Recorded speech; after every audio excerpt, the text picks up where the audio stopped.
Welcome to another season, another series of Discover Jazz. We are honored to be here with you this evening, bringing some music, bringing some history. We talk a little bit about the music, we play some of the music, and the whole point of Discover Jazz is to get you to do exactly that. Hopefully, if we here on the stage are doing our jobs correctly, at the end of this show, you will want to run out furiously and just listen and read and research and listen some more. And you go out into the world and you do exactly that and you discover this beautiful music. So we're gonna start out tonight with the great record label Blue Note. And you know, the wonderful thing and the challenging thing about curating this series is that, I mean, how do you pick just a handful of Blue Note albums to feature? One. Two, how do you pick a handful of songs from a handful of Blue Note albums to actually play, right? So we can't get to them all, so we're gonna give you just a little taste, a little taste, a little taste, and a little taste to get you to go out into the world and discover on your own. We're gonna start out with an album that actually, on a personal note, was one of my first albums, which is Sonny Rollins, Live at the Village Vanguard.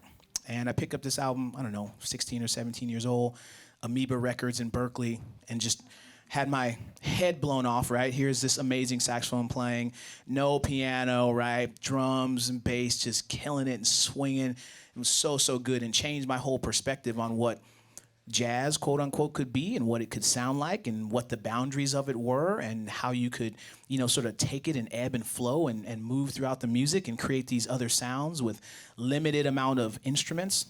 So Sonny Rollins, born in New York City in September 1930, grew up in Harlem. And by the time Sonny was in high school, he was already gigging professionally with the likes of Kenny Drew and Jackie McLean and Art Taylor. And for the past 7 decades, that's right, 7 decades, Sonny Rollins has been making music at the highest level, entertaining audiences and taking musicians and expanding our own understanding of what the vocabulary of this music we call jazz can be. He has written some of the songs that have become most deep standards in this music, things like St. Thomas, Doxy, Oleo, Erigen. Over 60 albums as a band leader, right? Prolific. Sonny Rollins famously stepped away from music in 1959, between 59 and 61. And this was at the height of his popularity in many ways. He was becoming extremely well known. He was, you know, making a little bit of money. He was the hot musician out there making it, and he felt like he needed work to do on his own self. So he stepped away at the height of his career to go and just practice on the Williamsburg Bridge, famously. Upon his return in 61, he records the quintessential album with Jim Hall on guitar called The Bridge. This is an album that would eventually land Sonny Rollins in the Grammy Hall of Fame. And he would actually take another break in the, I think, early 70s as well, where he went to India and traveled kind of to the Middle East and did some other soul searching for a little bit longer extended period of time. Now, the album we're gonna focus on tonight, Live at the Village Vanguard, is a double album. And it was recorded on one day, but it was over 3 sets. There was an afternoon set and 2 evening sets. This was actually the very first record that was recorded for live public consumption at the Village Vanguard. Now we know subsequently after that, many more wonderful albums have been released live at the Village Vanguard. And it's interesting, how many of you here, just by show of hands, have ever been to the Village Vanguard, right? So same thing, right? I'm 16 or 17 years old. I get that album. I'm listening to it. I start buying all these other Live at the Village Vanguard records. So in my early 20s, I get the chance to go to New York. First of all, you got to find the Village Vanguard. And then once you find the Village Vanguard and you go inside that room, you're looking around and you're like, wow, this is a space. It's tiny. It's tiny, it's long, it's narrow. You're basically sitting on top of one another. You know, if you're in the front, your foot's basically on the bandstand, etc. But it creates such a vibe, and you can hear that vibe truly throughout the music. This album features a 27-year-old Sonny Rollins doing all that wonderful work. And the trio of Wilbur Ware on bass and Elvin Jones on drums for most of the tracks, although the first 2 pieces had Pete LaRocca and Donald Bailey on bass. Now, one of the other things is that there's a Rudy Van Gelder remaster of this that includes a bunch of voiceover by Sonny, actually introducing some of the songs on the album. And it features all of the music recorded from all of the 3 sets. So the reissue is a really, really great thing to have. Sonny Rollins, live at the Village Vanguard, and we're going to do for you Sunny Moon 4-2. 1, 2, 3,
Yeah.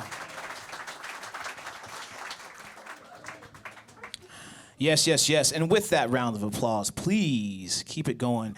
We have some very special guests with us this evening, taking time out of their busy traveling, more traveling schedules to come hang and play some music with us. Please get it for Kendrick Scott on the drums.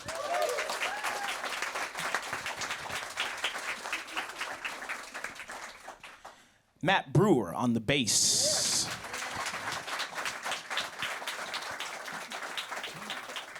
The fabulous Mike Rodríguez on the trumpet.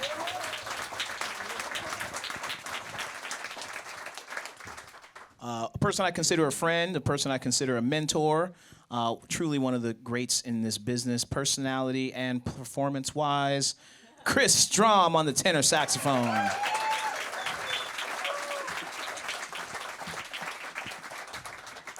The one and only, the myth, the legend, on the keys, Sundra Manning.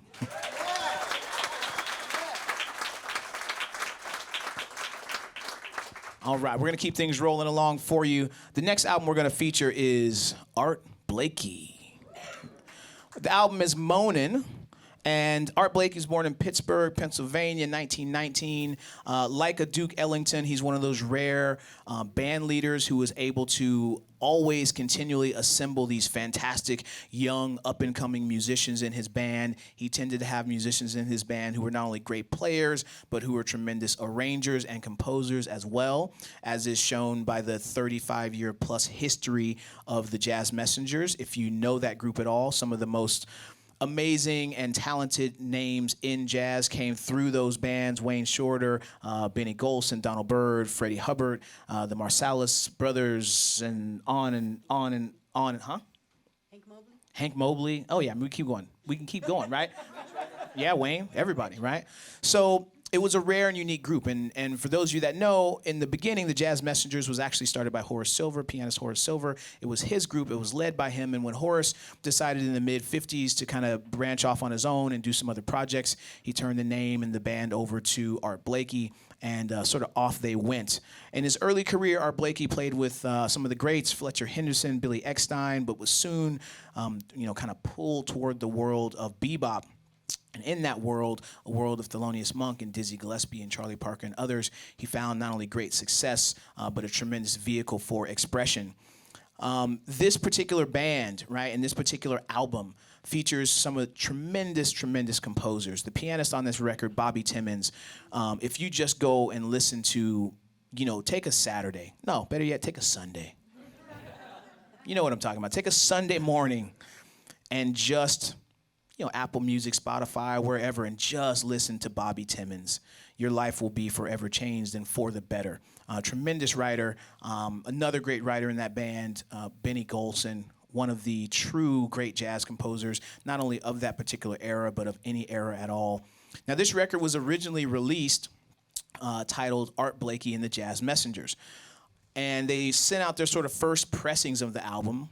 And the Bobby Timmons composition, Moanin', was such a hit with fans and radio and people all around the country that they actually reissued the album under the name of Moanin', right? The tune we're going to do for you here today is one of my favorites, a great, great Benny Golson composition. This is Along Came Betty from the album Moanin', Art Blakey and the Jazz Messengers. 2, 3,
Every time I get on stage and get to play this music, talk about this music, I just realize how blessed and fortunate I am as an individual. More importantly than that, how blessed we all are to have this music and have this music in our lives. The folks who don't know about jazz like this, they're really missing out. Try to go recruit as many more of them as you can and get them to understand what this music is all about and how it can make you feel and how it can bring you to new places and new heights and new depths and change your mood and change your mind and all that kind of wonderful stuff. So the next record we're going to feature is by a trumpeter who is legendary not only on the Blue Note record label and for the, copious amounts of recording that he did for Blue Note as a sideman with all these different bands, extreme virtuosity as a player, extremely gifted as a composer, and someone who really made a gigantic mark not only on the Blue Note record label but on this music that we like to call jazz. That is Philadelphian trumpeter Lee Morgan. Yes. Born in July 1938, influenced by the great Clifford Brown, like a lot of other trumpet players of his generation. Spent a short stint, did Lee Morgan, with the Dizzy Gillespie Band, where he was often the primary soloist. But it was his performance on John Coltrane's Blue Train recording that kind of shot Lee Morgan into stardom. From there, he joined Art Blakey and the Jazz Messengers between 1958 and 1961.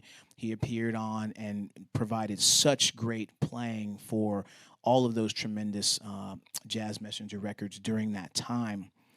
Lee Morgan would go on to become a very prolific recording artist, over 30 titles under his name as a band leader, and then countless others as a side player as well. Ranging from his 1956 debut at just 18 years old, entitled Lee Morgan Indeed. If you go back and listen to that record, it does not sound like an 18-year-old trumpeter. Not many of them that I've heard that play quite like that. And then years later, in 1970, he recorded an album which is extremely well known and one that sort of transcends that particular sort of generation of music, and that's Lee Morgan Live at the Lighthouse in Hermosa Beach, another great record if you don't know that one. The Sidewinder. This album is just such a deeply ingrained part of the Blue Note record label culture. The Sidewinder itself is a deeply ingrained part of American history, right? This is a piece of music that crossed over and was top of the charts on all the charts, jazz, Billboard, you name it. A song that made its way into commercials back then in the late 50s and 60s. It's been used in television shows and movies ever since. The album features Joe Henderson on tenor sax, pianist Barry Harris, bassist Bob Crenshaw, drummer Billy Higgins. And, this record and its popularity would really do wonders for bringing lots of new ears and eyes into jazz. If you haven't seen it already, there's a really great and very tragically sad documentary about Lee Morgan's life called I Called Him Morgan, and it sort of documents his relationship with his common-law wife, Helen Moore. And, there's great playing in it, there's great footage, there's great speaking, and you get to hear a lot about the insight into Lee Morgan's life. And you hear about how complex of a figure he was and how complex their relationship was. And unfortunately, she would be the one to sort of end his life after an argument and would shoot him outside of a nightclub. Yes, dark stuff. But at the same time, it was also truly profound when you watch the documentary to really see how much Lee Morgan meant to his friends, his fellow musicians, and also to Helen in a lot of ways. So from that album, The Sidewinder, we're actually not going to do The Sidewinder. That's okay. You can go listen to The Sidewinder. We played The Sidewinder a lot before. We're going to do another tune on a record that doesn't get played very often, and it's one of my favorites. I truly do love this song, and we hope you do as well. This is Lee Morgan from the album The Sidewinder, a piece entitled Totem Pole. 1, 2, 1, 2, 3.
So next we are going to feature one of the great pianists of all time, period. Does not matter what genre of music you want to classify. Herbie Hancock is one of the greatest to play the piano of all time. And the album we're going to talk about, the album we're going to feature is his record, Maiden Voyage from 1965. Now this album is very interesting, right? I mean, he had spent many years in the Miles Davis Quintet with bassist Ron Carter and drummer Tony Williams, who are also featured on this particular record. And at a time in the mid-'60s when there was a lot of, showmanship, a lot of pyrotechnics, a lot of people really pushing the envelope in terms of technical ability and harmonic intrigue and harmonic tension in the music. Herbie really comes out with this beautiful record that is about, sort of unity amongst the musicians, right? It really is a soundscape of a record. It's not really about individual heroics with this album. In some ways, it's really, really this pursuit of a collective, band sound. And one of the things Herbie talks about is, all those years he spent with Miles, he really learned the idea of how to use space and how to be subtle in his playing, talking about how a simple 3-note chord could then spiral off and create, these wonderful sort of soundscapes of improvisational creativity, right? And it didn't have to be flashy, it didn't have to be showy, right? It was about so many more things than that. This album also features, along with Herbie and Ron Carter and Tony Williams, the great trumpeter Freddie Hubbard and saxman George Coleman. This album is really about group interplay. It's about subtlety. The melodies on this record are really the centerpiece around which this album is built. They're all so singable. They're all so luscious and enjoyable. And this record is so subtly understated and really dynamically put together. So we're going to do the title track from that record, 1965, Blue Note Records, Herbie Hancock, Maiden Voyage.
from the album with the same name, Herbie Hancock's Maiden Voyage.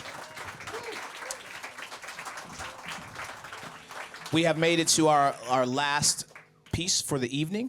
The night always goes so quick here with Discover Jazz. Seems like we just get started, and then we are nearing the end. We're going to close out the evening for you on a record, on an album that would be the only album for this artist on Blue Note as a leader.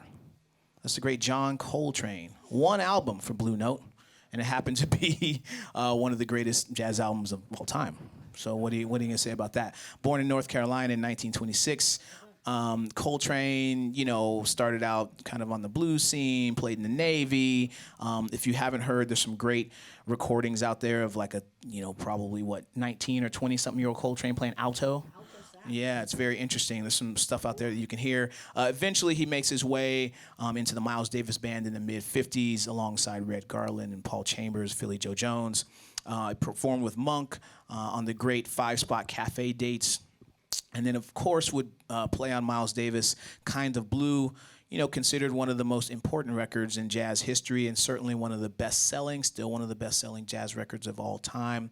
Eventually, Coltrane decided to sort of begin to make his own way and, had many different ideas, musical ideas, band ideas, compositional ideas in his brain and wanted to forge his own path. And so eventually he would strike out on his own.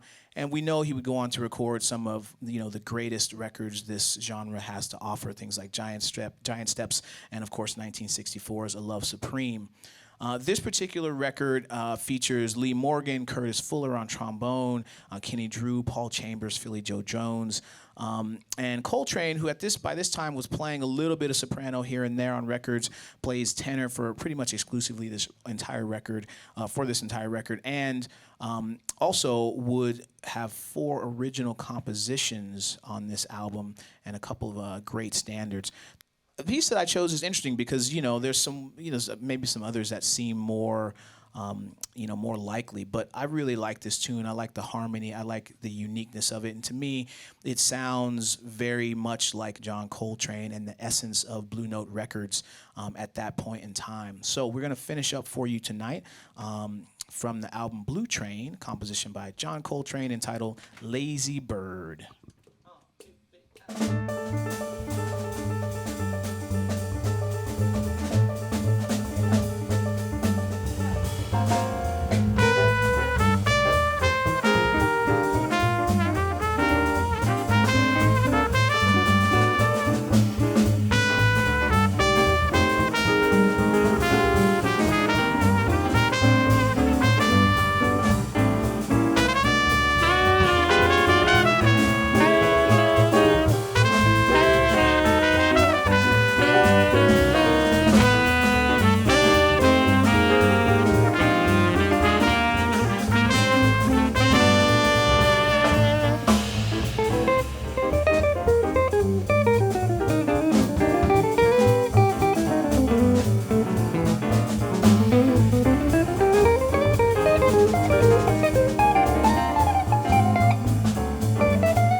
Kendrick Scott on drums. Matt Brewer on the bass. Mike Rodríguez on trumpet. Sundra Manning on the keys. The one and only Strom on tenor sax. My name is Terrence Brewer. We thank you tremendously.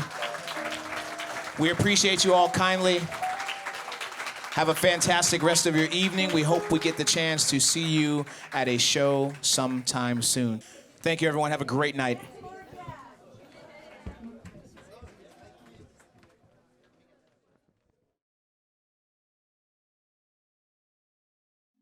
Hey everyone, Terrence Blanchard here. Thanks for watching and for your support of SFJAZZ at Home. We hope you enjoyed the concert, and there's a lot more to watch right here, in addition to dozens more concerts available on demand. We've got a great Friday's live streaming schedule coming up. Most of these live streams will be added to the on-demand library within a week. We also have a bunch of new video series to check out. Drop the Needle, where we test the musical knowledge of artists with classic vinyl records. In My Mind, where you enter the mind of an artist while they improvise. The Breakdown, where artists break down a musical concept at 3 levels of difficulty.